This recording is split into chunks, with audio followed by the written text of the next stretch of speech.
तो जी जो लोग पुर्तगाल में रहते हैं और वो अपना पासपोर्ट हासिल करना चाहते हैं तो आप लोगों को बता दूं, ये वीडियो आप लोगों के लिए। और पुर्तगाल में जैसे कि आए दिन कुछ नए से नए रूल्स आते रहते हैं और पहले लोगों को यहाँ पे पासपोर्ट मिला करता था तकरीबन 8 सालों में। और वो टाइम कब से स्टार्ट हुआ करता था, मिसाल के तौर पे जब आप पुर्तगाल में आते थे आपको पहला आपका रेजिडेंस कार्ड, जिसको टेम्परेरी टीआरसी कार्ड भी बोला जाता है, वो आपको मिल जाता था। उसके बाद आपका टाइम स्टार्ट होता था। इट मीन जब आपको आपका पहला कार्ड चाहे वो 1 साल में मिले या 2 साल में मिले, वो आपका काउंट नहीं होता था। तो जब आपको वो कार्ड मिल जाता था उससे और 5 साल आपने पुर्तगाल में रहना होता था और उसके बाद आप अपनी नेशनैलिटी अप्लाई करते थे। लेकिन अभी पुर्तगाल ने रिसेंटली आज से 2-3 महीने पहले अनाउंस किया था, लेकिन अनाउंस करने के बाद वो भूल गए कि हमने ये पासपोर्ट के ऊपर कोई बात भी की थी। अनाउंसमेंट क्या हुई थी, सोशा छोड़ दिया था और उन्होंने सोशा क्या छोड़ा था जिससे पूरे पुर्तगाल में खलबली सी मच गई थी, वो ये था कि पुर्तगाल में जब हम लोगों ने अपनी फ़ाइल ला की थी तब से हमारा टाइम स्टार्ट है।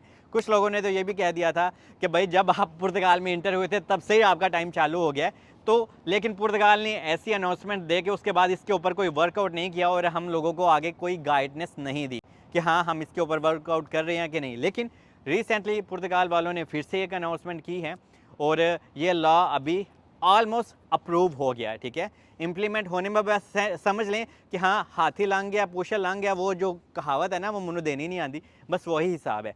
और अगर फिर भी आपको कन्फ्यूजन हो रह जाती है या हो रही है तो आपको सिर्फ 2 महीने इंतज़ार करना है, आपको खुद ही सारी सच्चाई का पता चल जाएगा।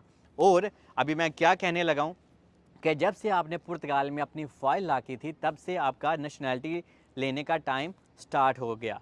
तो अभी यहाँ पे एक और चीज़ है जो मैं क्लियर कर दूँ, यहाँ पे लीगल और इल्लीगल वालों का बहुत ही ज़्यादा सिस्टम है। सिस्टम मीन के एक चीज़ है, जो इल्लीगल लोग हैं उनको यहाँ पे पुर्तगाल में आए आज से तकरीबन 3-3 साल भी हो गए हैं और उनको पुर्तगाल में टीआरसी कार्ड नहीं मिला। तो इट मीन अगर कि ये लॉ पास हो गया तो उनको तो सीधा पुर्तगाल का पासपोर्ट ही मिलेगा, तो ऐसा नहीं है। आपको जो इल्लीगल वाले लोग हैं, जो मेरे भाई हैं, उनके लिए फ़िलहाल इतना अच्छा नहीं है, लेकिन आप लोगों के लिए भी अच्छी ही न्यूज़ होगी इंशाल्लाह। बाद में आप लोगों के लिए भी वो ऐसे रूल्स निकालेंगे जब आपको टीआरसी कार्ड मिल जाएगा। लेकिन क्योंकि जो इल्लीगल लोग हैं उनका प्रोसेस थोड़ा सा मुख्तलिफ है फ़िलहाल। मुख्तलिफ ये है कि आपको टीआरसी कार्ड 3-3 साल हो गए हैं नहीं मिल रहा क्योंकि आपका नाम सिस में डाला हुआ है। ये मैं सिस वालों की मोस्टली बात कर रहा हूँ या जिन्होंने असाइलम किया हुआ है। तो आप इस कैटेगरी में फ़िलहाल तो फॉल नहीं करते। ठीक है, पुर्तगाल ने इसके ऊपर अभी अनाउंसमेंट नहीं की, लेकिन मैं आपको बता रहा हूँ कि पुर्तगाल ऐसा कर सकता है इल्लीगल लोगों के साथ। लेकिन जब भी आपको टीआरसी कार्ड आपका मिल गया तो आपका टाइम तो ऑब्वियसली तब से स्टार्ट हो जाएगा।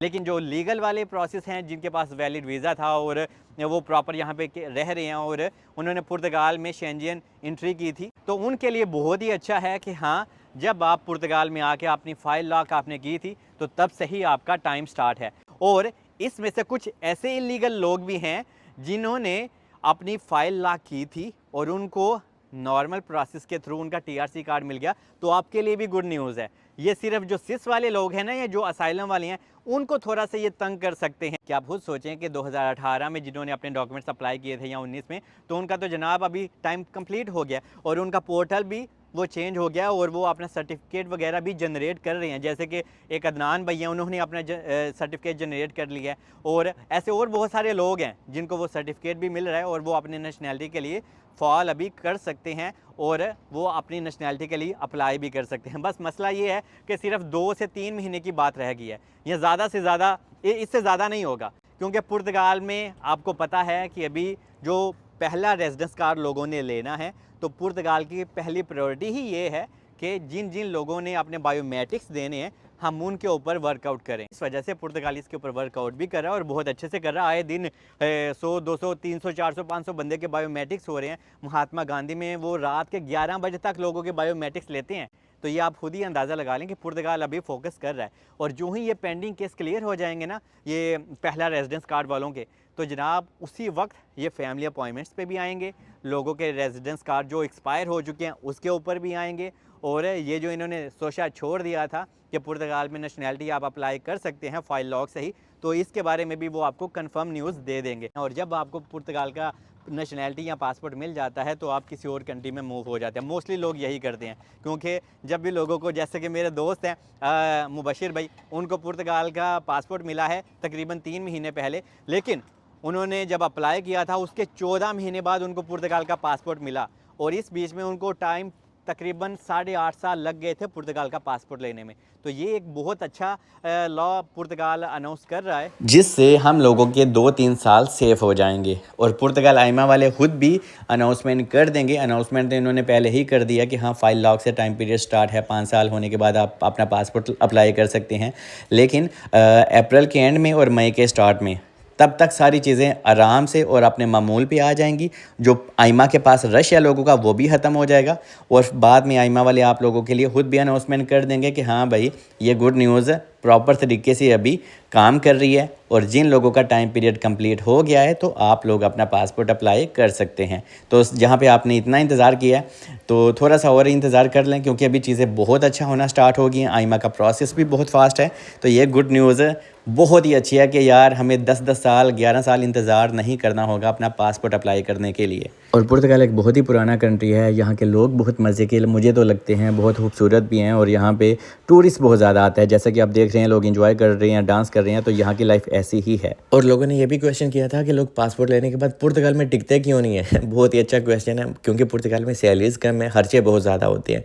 तो इस वजह से जब पासपोर्ट किसी को भी इंसान को मिल जाता है तो वो जर्मनी, फ्रांस, जहाँ जहाँ उन लोगों की सेटिंग होती है वहाँ पे मूव हो जाते हैं। कोई यूके में मूव, मतलब कि जहाँ उनका दिल चाहता है। और क्योंकि सैलरी बस कम है, बाकी यहाँ पे सारा सीन अच्छा है, वेदर बहुत अच्छा है, कल्चर बहुत पुराना है, लोग देखें एंजॉय कर रहे होते हैं, यहाँ पे डांस वांस हो रहा होता है। ये मतलब कि ये चीज़ें यहाँ पे चलती रहती हैं। और बस जल्दी ही आपको अनाउंसमेंट सुनने में आएगी कि पुर्तगाल ने ऑफिशियल भी अनाउंस कर दिया है, क्योंकि इससे फिर हमें 8 8.5 साल इंतज़ार नहीं करना होगा पुर्तगाल का पासपोर्ट लेने में। तो इससे फिर हमें सिर्फ़ और सिर्फ 6 साढ़े 6 साल में हम हमारा अपना पासपोर्ट लेंगे, और अगर हमने डेनमार्क, जर्मनी या कहीं और कंट्री में जाना है तो हम जा सकते हैं। क्योंकि जब भी आप लोगों को या किसी को वो पासपोर्ट मिल जाता है तो वो दूसरे कंट्री में शिफ्ट या मूव हो जाते हैं। और मुझे ऐसी ही मज़ीद वीडियोस के लिए ऐसे ही फॉलो करते रहें और प्यार करते रहें, और कमेंट्स में लिख सकते हैं मेरा अगला टॉपिक कौन सा हो। ये वो क्वेश्चन था ये जो आप मुझसे सबसे ज़्यादा पूछते थे कि यार नेशनैलिटी के बारे में क्या चीज़ें हम बहुत कंफ्यूज हैं, तो तुम्हारी कन्फ्यूजन में दूर कर देती है। मुझे दुआओं में याद रखिए। अल्लाह हाफिज़।